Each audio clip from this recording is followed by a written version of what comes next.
Hello, my friends, and welcome to another episode of Unlimited. Today, we are talking about cultivating collaboration over competition. And I have been struggling to produce this episode. Lots of perfectionism coming in. There is so much to say, and there's some things that I really want to tap into that are deeply personal for me that I don't often talk about or make these connections. And so, yeah, it's been a little tricky. So here we are. It's the 12th hour, as it were. I am trying to produce this now, and here we are. So I'm sharing this with you partly to normalize this. I think sometimes when people are in positions where they have a podcast, they have a platform, they support other people with their work, there can be this pedestaling that can happen, this separation from us being fully human that can happen. So I just want to call this out for myself. I really try to show up in a way that kind of pushes that aside or makes that less of a thing, but I know it can happen when we see somebody doing something that we are not doing that is exciting or interesting or whatever. And it kind of feeds into what we're talking about today. So it's really important to me, both for my own humanity as well as for yours, that we kind of embrace this full humanness of this experience that we have living in a world that has so much pull and conditioning around what is essentially competitive energy. And it speaks to me also of like what Krishna shared in the last episode around how much we've been conditioned to use competition as a way to create interest, to inspire motivation. This came up at my kids' school recently where there was a whole, like a contest around the standardized testing they have to do, where it's like which class gets the most growth between the standardized testing that happened at the middle of the year to this particular period, and then they get a party or whatever. And I was like, what are we doing?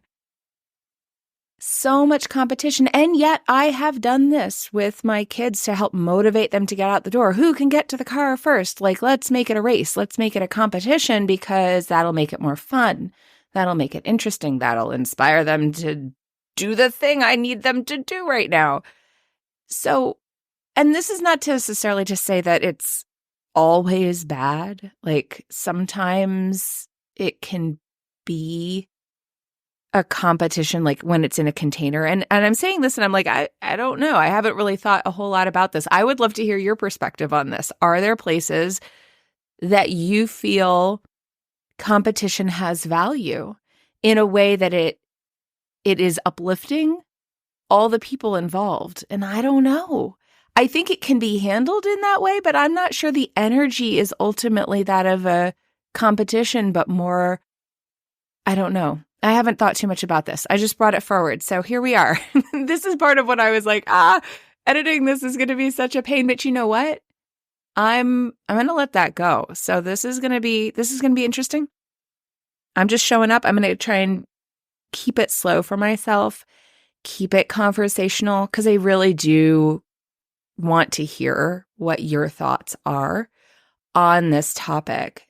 And I will say that Buzzsprout just created a way for you to do that more easily. I think they have done this because I was able to select a little thing where you can send me a message through the platform. So I don't know if that's true with like all the places where you may listen to me, but supposedly there's a way for you to send me a message now. So I'd love to hear from you as to your thoughts on this. So anyway, what we're going to be talking about, as I've rambled a bit, what we're going to be talking about is social media influencer sound bites, the idea of where are your answers. There's a lot of saying around like your answers are all inside of you. And I think that's sort of true on certain levels, but ultimately we don't exist in a vacuum. We exist in a societal context. So our answers, when it comes to our collective selves, which is intrinsically tied to our humanity, can't all be inside of us. We're going to talk about organizational problem solving and then slowing down and making space, which is, again, how I'm trying to show up to this episode. So deep breaths all around. And before we dive in, I also want to remind you that this podcast is a listener-supported podcast. I have opted not to do advertising at this time, at least. So to help produce this podcast, if you'd like to contribute, there is a link in the show notes to buy me a coffee, which helps me fund all of the layers of production of this podcast. So if you would like to support the podcast, I would love it if you would go check out that link. And no amount is too small or too big. I appreciate all of it. You're wonderful human beings. And now, without further ado, let's get started. Hey there, I'm Valerie Friedlander, Certified Life Business Alignment Coach, and this is Unlimited. This podcast bridges the individual and the societal, scientific and spiritual, positive and negative, nerdy and no, there's just a lot of nerdy. Come on board and let's unlock a life that's as badass as you are.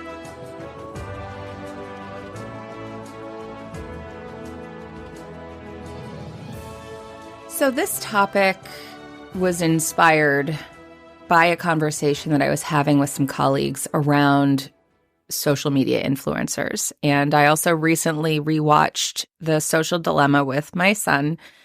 And it just really kind of honed in on how much these platforms are designed around competition. They're designed around intention holding. They're essentially designed around dehumanizing. And that wasn't the intention. A lot of the people who created these platforms were really looking at ways for us to connect. And there is a layer of connection. There's some amazing things that can happen on these platforms: information sharing, collaborations, and connections that can be made. I have made such amazing friends that I connected with through social media and through online networking. So I want to acknowledge that it's not an all or nothing thing. It's a both and thing, which also goes back to that idea of collaboration over competition. We have to hold these multitudinous dynamics in ourselves and in our reality so that we can be mindful about how we're engaging and showing up. So it came about because we're talking about this interaction that happened between two creators, and there was a lack of acknowledgement of an idea, but it was unclear whether the idea actually came from the other creator and then wasn't acknowledged, or if it came from this other place. And there was a awareness of privilege dynamics, and it was confusing. I'm not going to get into the details of it, but it inspired this questioning around, well, there's so many ideas out there and there's so many people influencing and inspiring each other that in some ways there's this collaboration happening just in the sharing of ideas and following each other. And some of them came from someone, but it's really hard to tell who generated the idea in some cases and where it came from. And a lot of times our inspirations come from the things that are happening in the world and this overall social conversation. And I really think it's important to cite sources. As you may have noticed, I always have books listed and links to people and articles and things. That's really important to me. I always try and give credit. And I can give credit where I was inspired, even though I don't know if that was the person who originated an idea.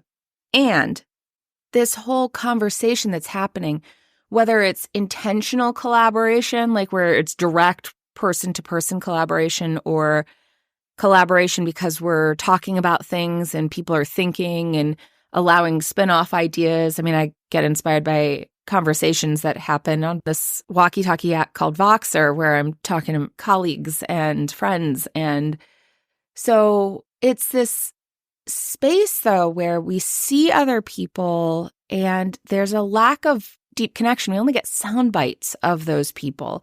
So we might be inspired by somebody and we only see a piece of it and we don't even remember what piece of it inspired us. There's not like a direct collaboration happening, but people make money off of being an influencer. And so it kind of engenders this competition idea of, even if it's as small in a competition way as comparison, because I see comparison often getting distorted into competition. Like I'm comparing myself and judging myself. And I think where comparison gets distorted into competition is where we start creating judgments around those comparisons. Something is good, something is bad, someone is good, someone is bad, I am good, I am bad. And so how do we show up in those spaces, whether we're creating into those spaces or whether we're just consuming in those spaces or both? What does it look like to actually come in with a collaborative mentality while also holding space for societal privileges?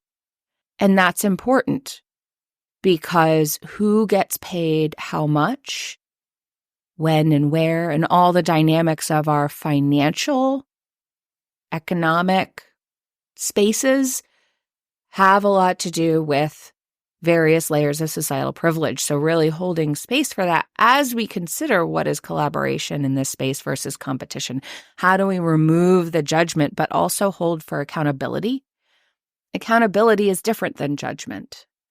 So that's kind of one of those things that I've been noodling on. I'm going to take a breath here because that fed into a thinking about the answers that we hold, our truth.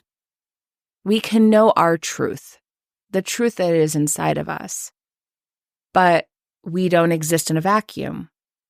And so what is a greater truth? And we have to find that together. We can't find that individually. I hold a piece of the truth that goes through the filter of my understanding, which is informed and fed into by all of the conditionings of my own upbringing, of my own lived experience. And that is only a piece of what is true in the world. And so this is where I'm going to bring in something that's deeply personal to me, which is my Quaker upbringing. I don't know how many of you listening are familiar with the Religious Society of Friends, which is also colloquially known as Quakers. Many people confuse it with Mennonites or Puritans because you learned about us in history books as early colonizers. And we still exist.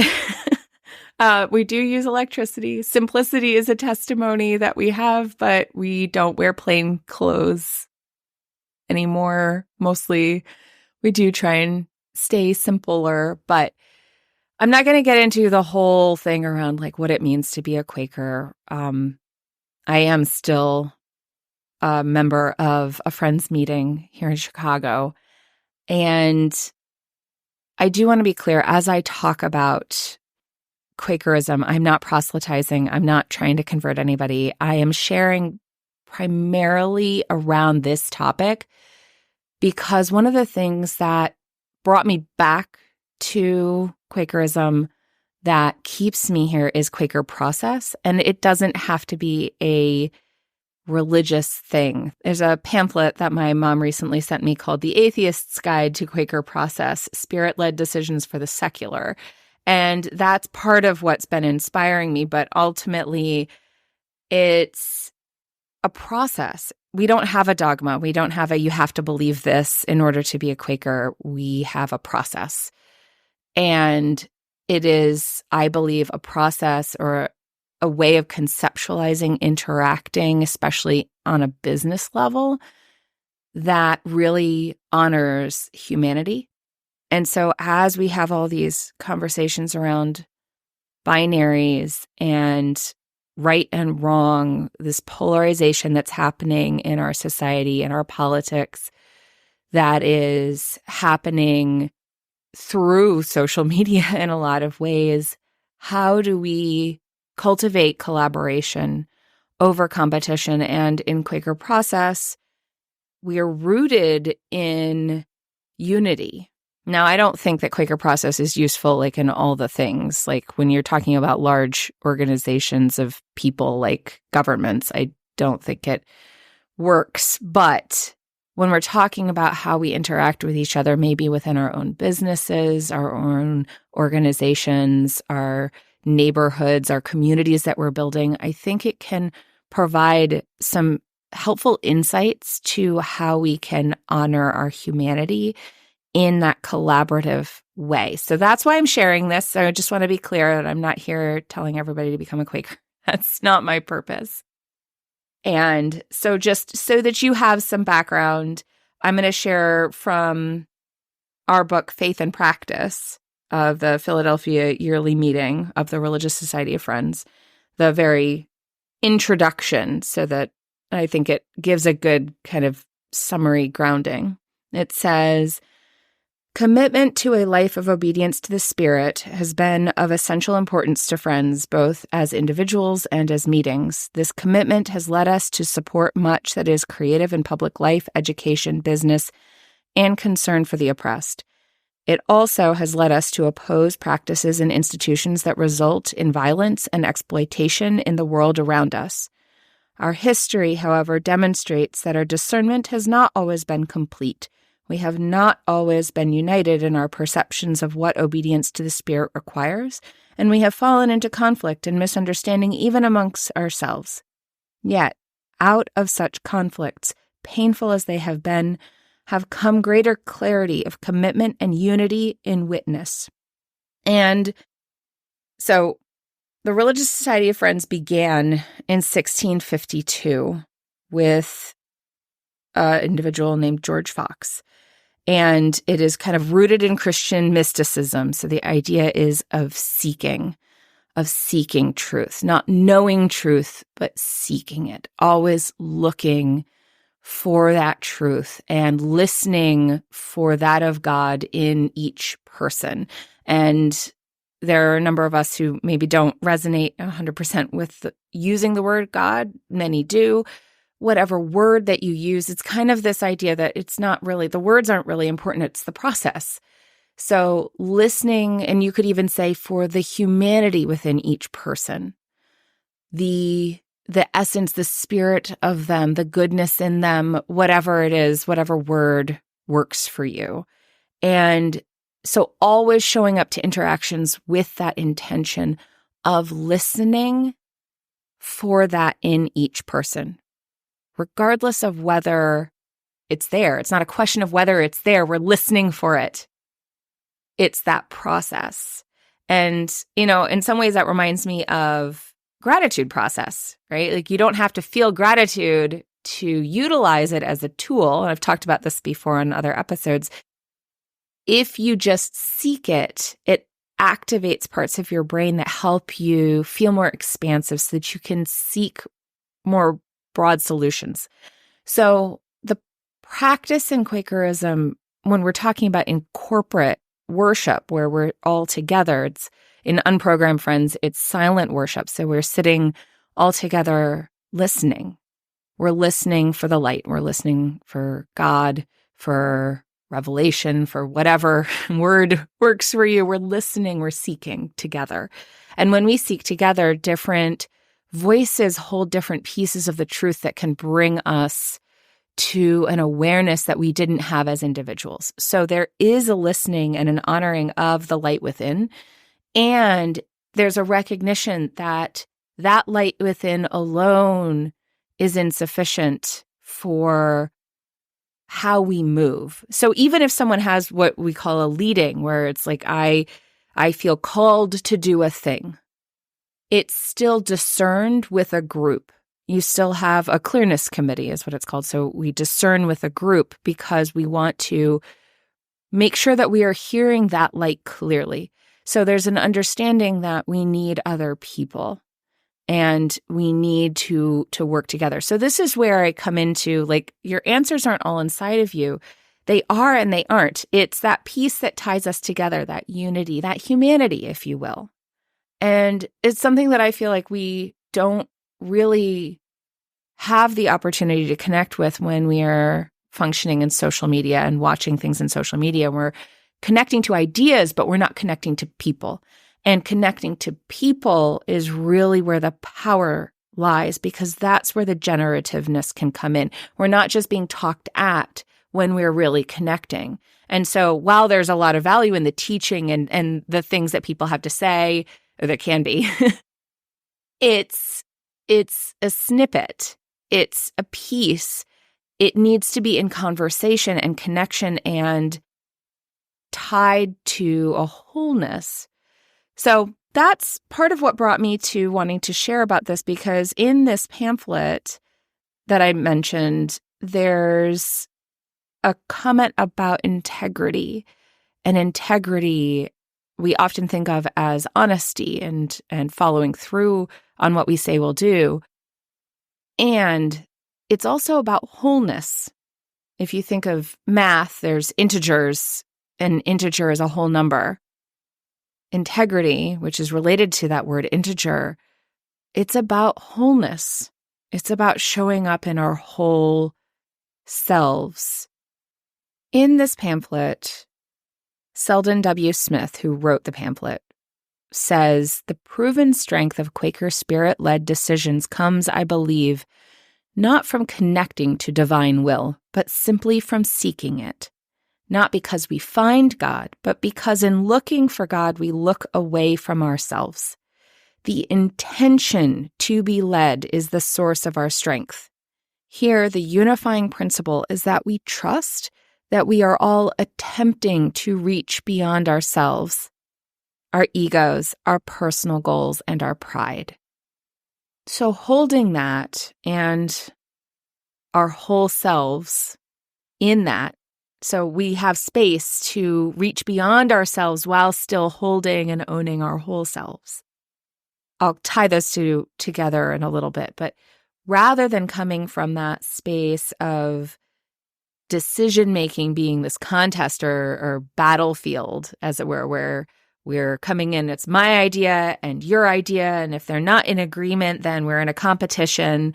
And if we come to some sort of consensus, it's usually because each person gave up something, and it might be like the middle ground, when one way or another way, or even another way, might have been the better way, might have been the more supportive ways. We chose the middle ground over anything else because it's this battlefield sense, this competition.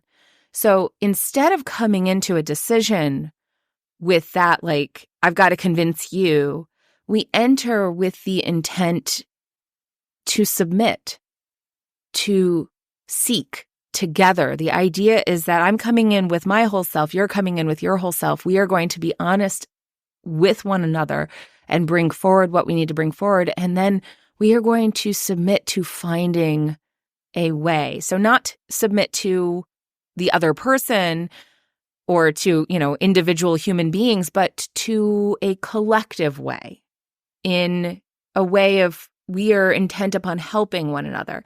And when we do that, we're releasing the stress of fighting. And as I've talked about before, stress kind of zooms us in to seeing limited options. It's a survival mode response, which makes sense as a way of supporting ourselves if we're in battle, right? If we're fighting, we need to have that fight mode on and that zoomed in laser focus. When we release that, when we release the competition and we come in with an intention of seeking together, submitting to an awareness, we expand access to a range of creative possibilities. We open ourselves to ideas and inspiration. So, not to say that there wouldn't be tension or stress, but that tension or stress may be around the topic rather than on each other.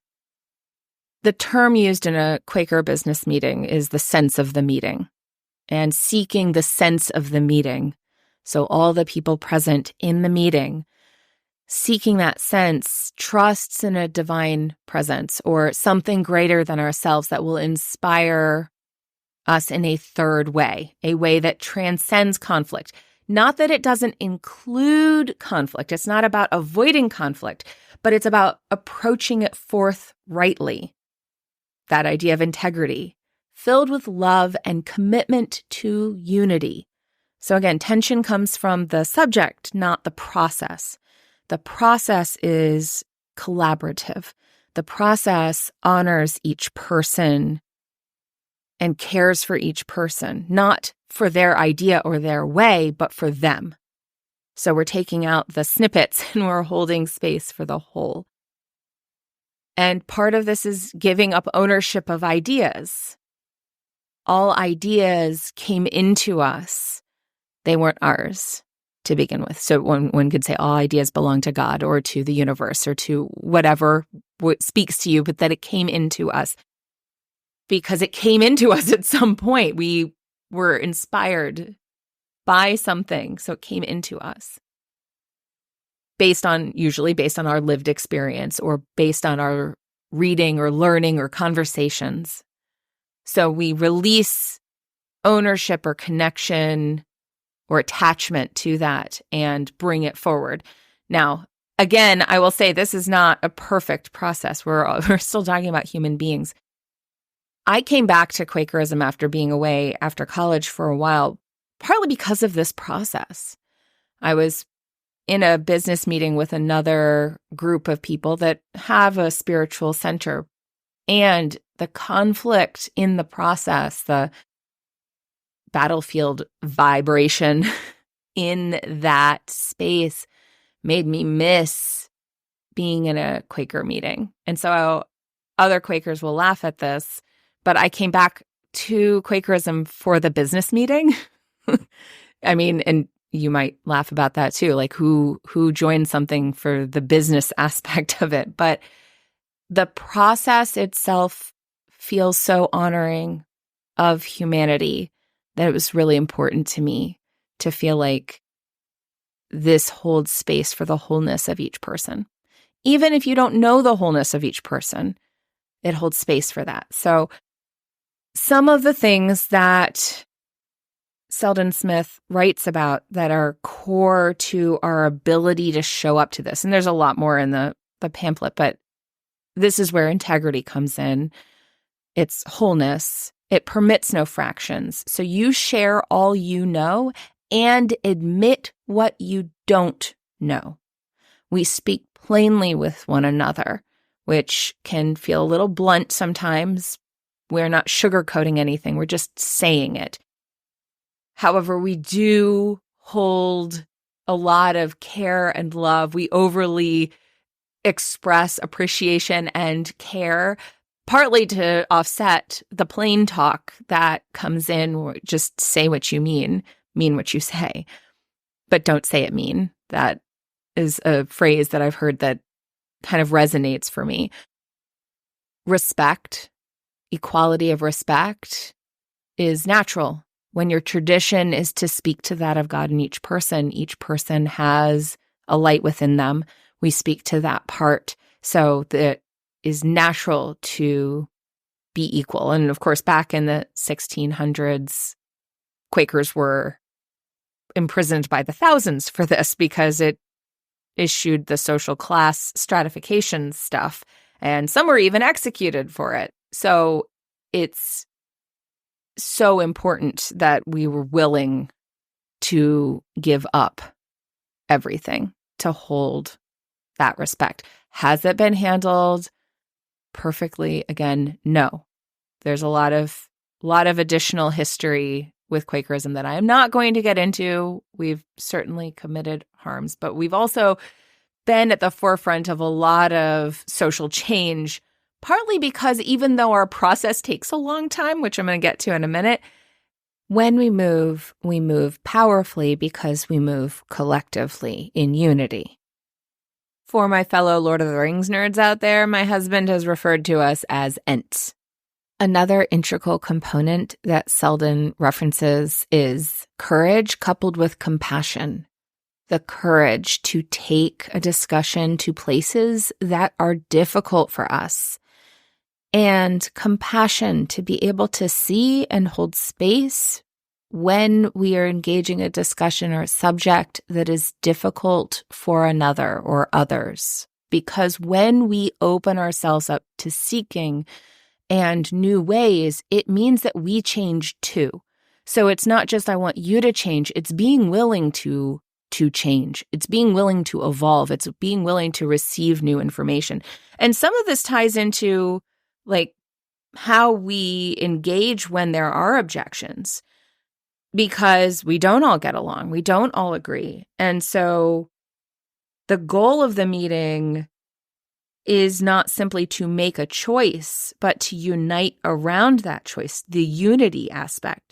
And so we can't be unified if even one or several people are in disagreement with a particular choice. We don't have a sense of the meeting.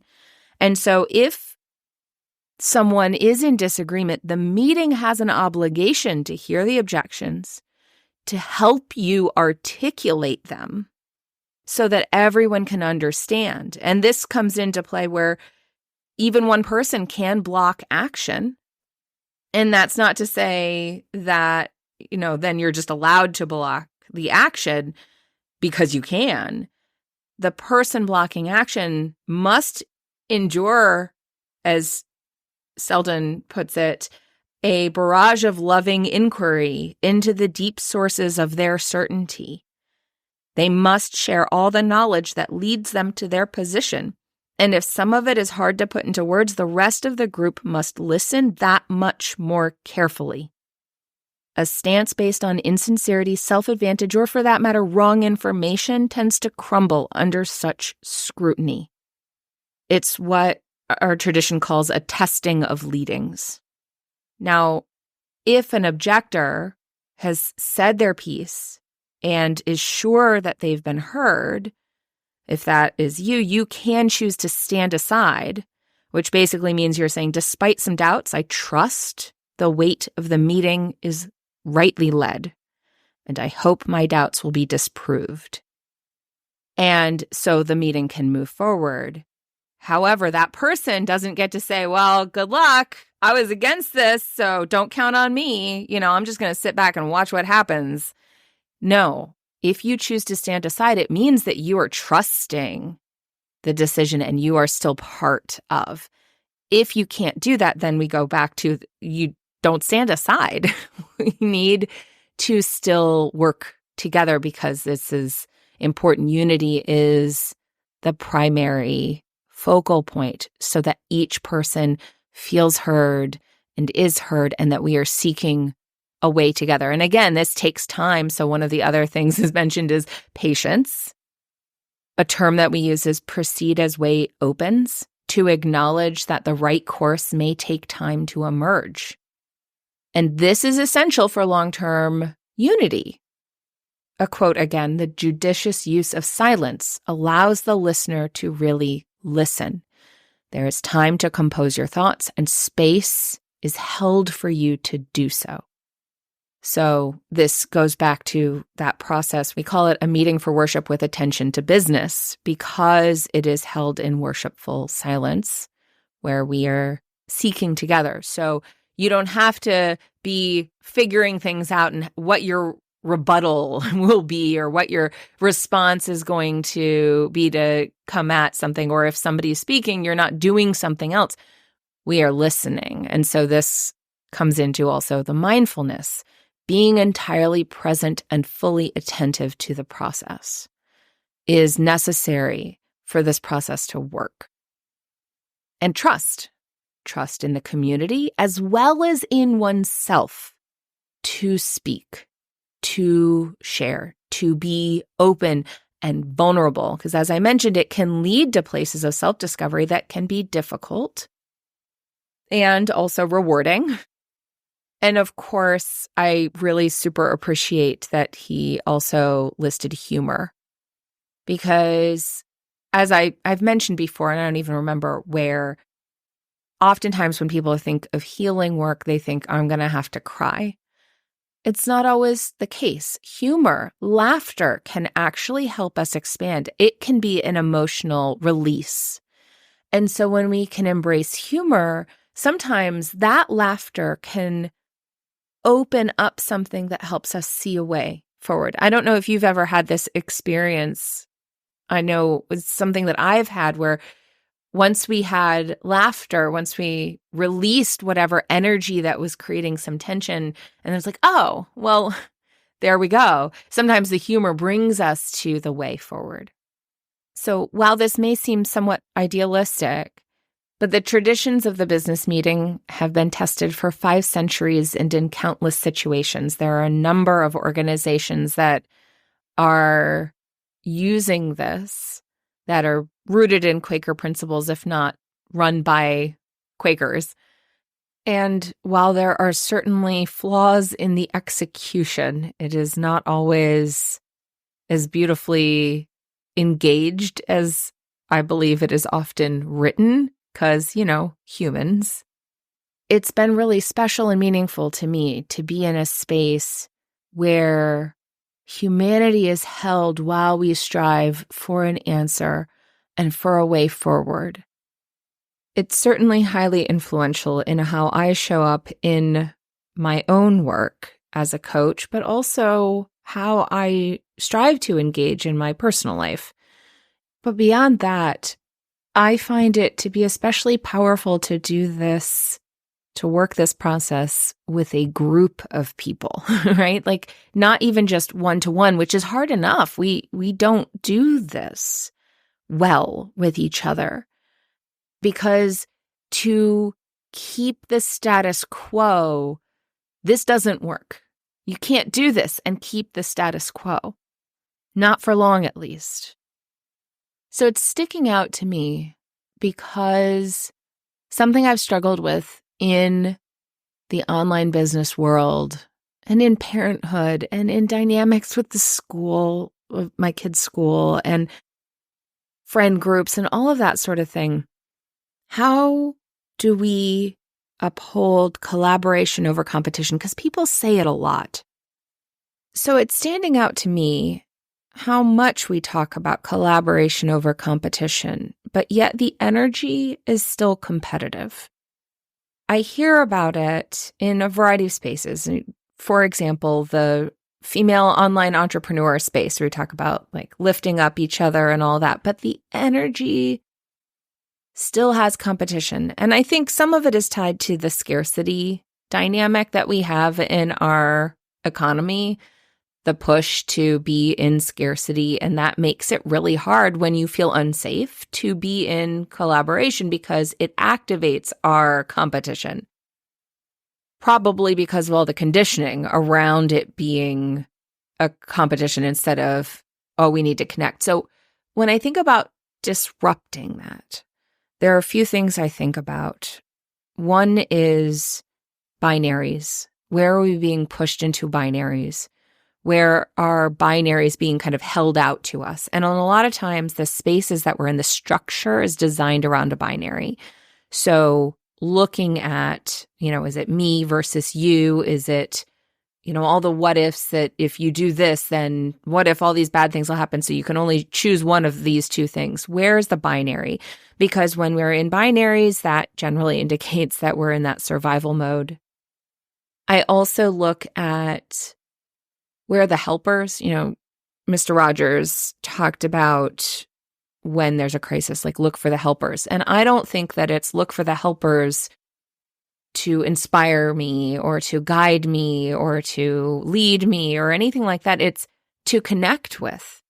Who are the people showing up in alignment with honoring humanity, honoring the planet, creating a space that is the world that I want to live in? I look for those people for the connection. How do I connect with those people? And we have to, in this process, when we think about, is it always a crisis? There are a lot of crises right now.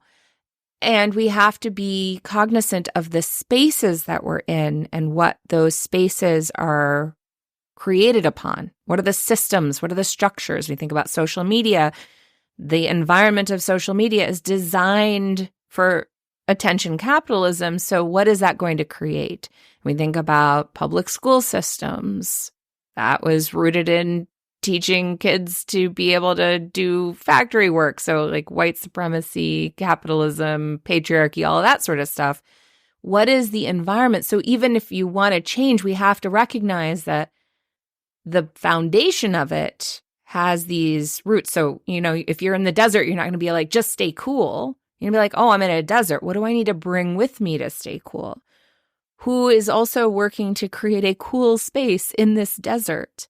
Or do we need to move out of the desert? And, what do we want to do in the desert? We have to be honest, truthful about the space that we're in instead of pretending that we can just think our way out of the systems.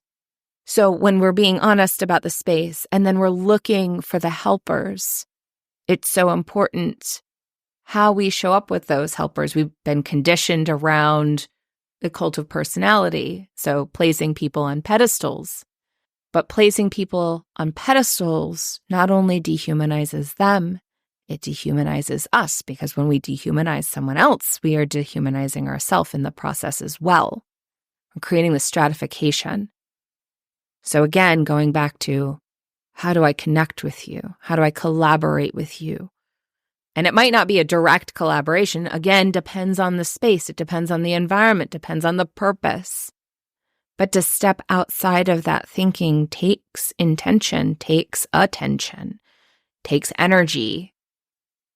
And that's hard in this world because it's like swimming against the current. So we need each other to help do that. So it's in some ways it's a catch-22. We have to both swim against the current to find people, but then we also know that to swim against the current, we need people. It's hard. And yet I believe it's necessary. I hope that some of what's possible, some of the ways of showing up and being in community and in collaboration that I've shared in this episode are helpful. What are those things that we hold? Integrity, that wholeness, courage and compassion, courage within ourselves, compassion for ourselves and for others, patience, giving space. These things take time to show up to. Not to say that we shouldn't have a certain sense of urgency in some aspects, but also to have patience with that sense. Urgency is a tool that is used against us and against our humanity. So what does it look like to have patience with ourselves and with others while still encouraging ourselves to move forward and not allowing ourselves to become comfortable and complacent? Trust. Building a space that you can trust. Trust yourself, that holds space for you to trust yourself, that will hold you while you learn to listen to yourself, while you seek listening to yourself. And then trust in the community to hold you in that space, to be able to be vulnerable. Mindfulness, working on being present and fully attentive and listening and seeking versus just knowing and holding your opinions like a shield. And humor. Give yourself room to laugh. We need the full expansiveness of our emotions. And I invite you, as you seek the space that is so hard to access in this busy, hustling, bustling, pushing us world, to take a breath. I almost think that sometimes when we can find people that we can just sit and take a breath with, those are the spaces of possibility. A battlefield won't allow you space to take a breath. A 90-second reel or whatever doesn't really allow much room for breath. I know, because I'm not really good at doing cuts and there's not a lot of room.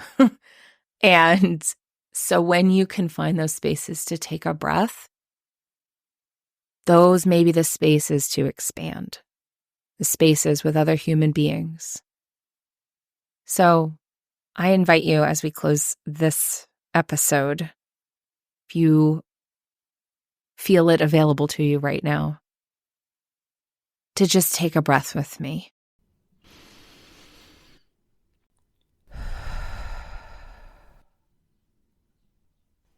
Thank you for being here. And just a reminder, there is this new feature where you can text me your thoughts. It goes to my email rather than to my phone. So don't worry about bothering me on my cell phone. I would love to hear from you. And this is a really simple way for you to send me a message and let me know your thoughts. I have some exciting interviews coming up soon. So I hope you will join me. Sending you lots of love, and I will talk to you all next time. Thanks for listening. I so appreciate you being here. If you got something out of today's episode, please share it. Leave me a review, take a screenshot, and post it on social with a shout out to me. Send it to a friend or, all of the above. Want to hang out more? Join me on Instagram. Or better yet, get on my mailing list to make sure you don't miss out on anything. And remember, your possibilities are as unlimited as you are. Allow yourself to shine, my friend. The world needs your light. See you next time.